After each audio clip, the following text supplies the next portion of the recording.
very good afternoon to you and welcome to Lunchtime News. We are coming to you live and direct from the Newsfirst studio here in Colombo. I'm Stephanie Lazarus. Let's start off with a look at your headlines. University non-academic staff launch a strike action citing 7 demands. 3-day program launched in search of dengue breeding grounds. Bodies of a mother and a child found inside a house in Ratnapura. Labour executive rules Jeremy Coblin must be on leadership ballot. The Ministry of Health said that a 3-day program will get underway in order to identify areas conducive for mosquito breeding is likely. Senior consultant and community physician of the National Dengue Control Board, Dr. Prashila Samarveera, said that 765 teams will be deployed for this purpose.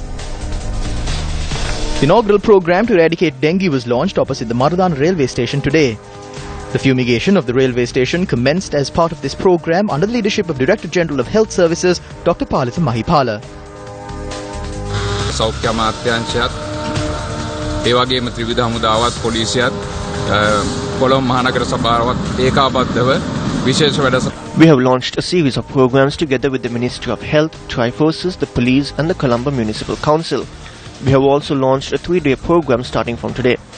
750 teams will be dispatched to 8 districts where work will be conducted in 60 MOH divisions. An awareness campaign, a program to clean various locations as well as fumigation will be some of the tasks that will be undertaken in this program. It plays a vital role in controlling the spread of the disease. At this point of time, it is very important to keep the environment clean. It is also important to keep the places of work as well as school premises clean.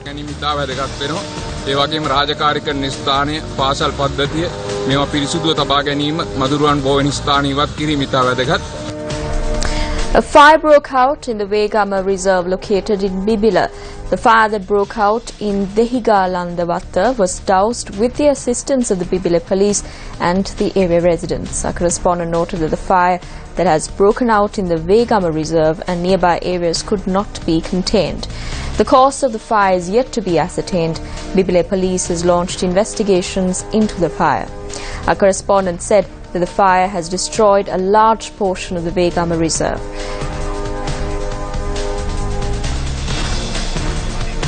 Meanwhile, another fire broke out in the entry point of the Mineria forest in Habarana at dawn today. Forest rangers attached to the Mineria National Park, wildlife officers attached to Habarana, military personnel from the 97th Artillery Regiment of the Sri Lanka Army, the fire brigade of the Tamankadua Pradesha Sabha, together with other teams were battling the flames to contain the fire.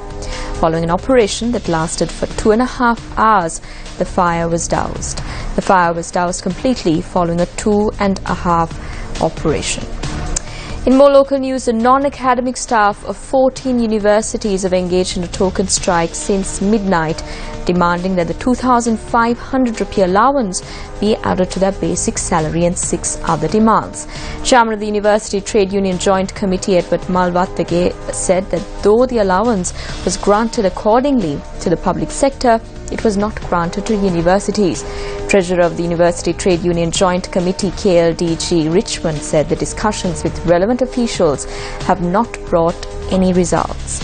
When Newsfirst inquired from Vice Chairman of the University Grants Commission, Professor P.S. M. Gunaratna, he said that the Salaries Commission is taking steps to ensure that the 2,500 rupee allowance is being included into the university salary system.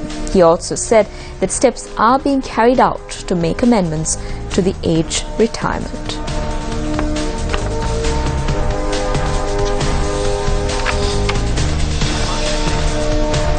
Meanwhile, the Trade Union Association of the non-academic staff are currently engaging in a protest march in the area near Colombo Town Hall. A double homicide was reported from Gurube Liatta Gama in Valvatta in Ratnapura. The bodies of a mother and a child were found inside a house. Police said that the gruesome discovery was made last evening following a tip-off and added that there were stab wounds in the bodies. The victims were a 27-year-old mother and a 13-year-old daughter. Police suspect that the woman's lover may have committed the murder over a personal dispute. The suspect is yet to be arrested and investigations are currently underway. The Magisterial Inquiry will take place today.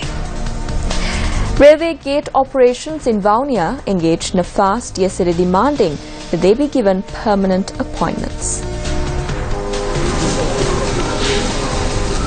The Northern Province Railway Gate Operators Organisation staged the fast opposite the Vaunia railway station. TNA parliamentarian Shivashakti Anandan also engaged in the fast.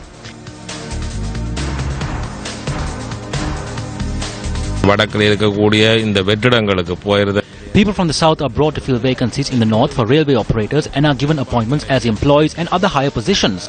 This must be condemned. These people who have served for 3.5 years must be given appointments to the vacancies in the north. They must be made permanent employees.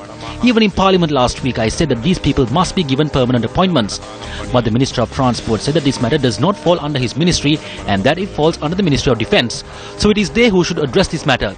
The Defence Ministry allocates millions and millions of rupees from the budget for the army and other security annually. However, they are not providing permanent appointments to railway gate operators across the country who are on part-time basis. They are paying them just 250 rupees. This is a violation of human rights.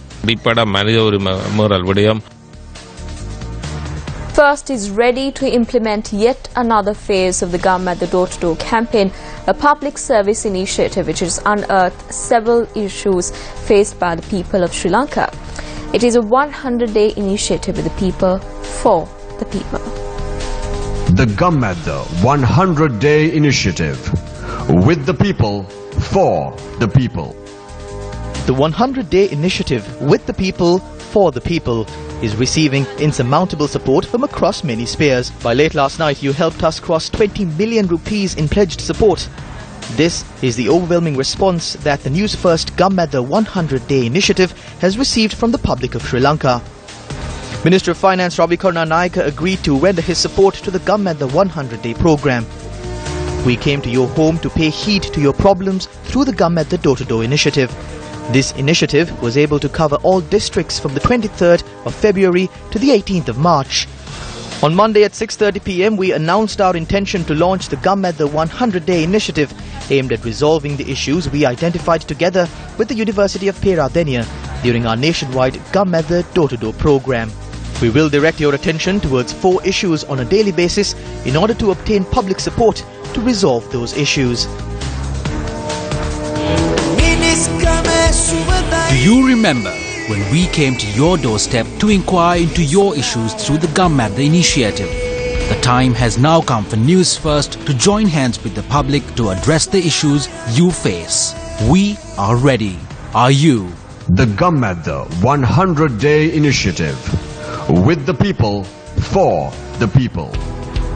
Join hands with us. Our hotline number is 0114 896 896 or 0765 525 000. You can also email us at 100days@maharaja.lk or write to us at the Gum at the Divisional Secretariat, Newsfirst, number 45/3 Braybrook Place, Colombo 2.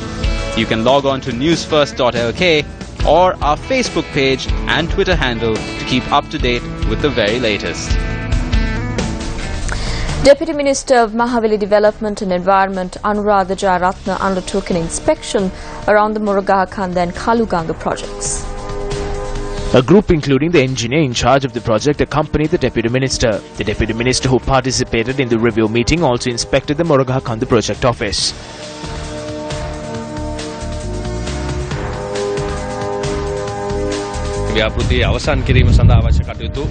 Steps have been taken to expedite and conclude the project. I came here to see as to how the quality of the water would be by October. The government has already made allocations to pay off compensations. Especially the Mahaveli Development Ministry have taken all necessary steps in this regard. 1.4 million rupees has been granted for paddy fields and other lands.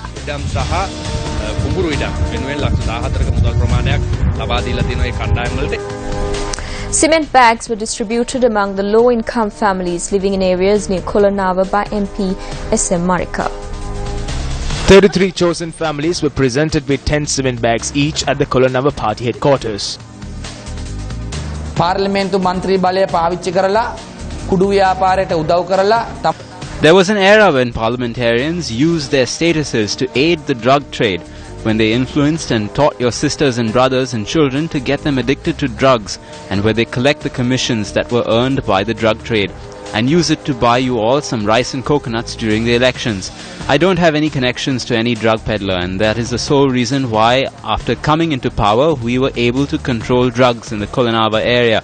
Any minister should know that Kolanava is not a place to sell rice packets to outsiders and give accommodation. If there are job opportunities in Sipetco, we need them, and the same goes if there are any job opportunities in hospitals and in the public sector. My responsibility is to fight on your behalf. The President met with me and I issued a clear order to ministers of the governing body to allocate a quota for the people of Kolanava when providing jobs. ඒ රැකියාවල් දෙනකොට කොළොන්නාවට කොටසක් දෙන්න කියලා. Well, with that, we wrap up this edition of Lunchtime News. Remember to stay ahead. You need to stay close to News First. For that, you simply need to log on to our website, www.Newsfirst.lk. Or if you want to keep a closer tab of all the stories followed here at News First, you can follow our Twitter handle at Newsfirst_EN. I'm Stephanie Lazarus. Your latest news update will come your way at 1:55. Good day.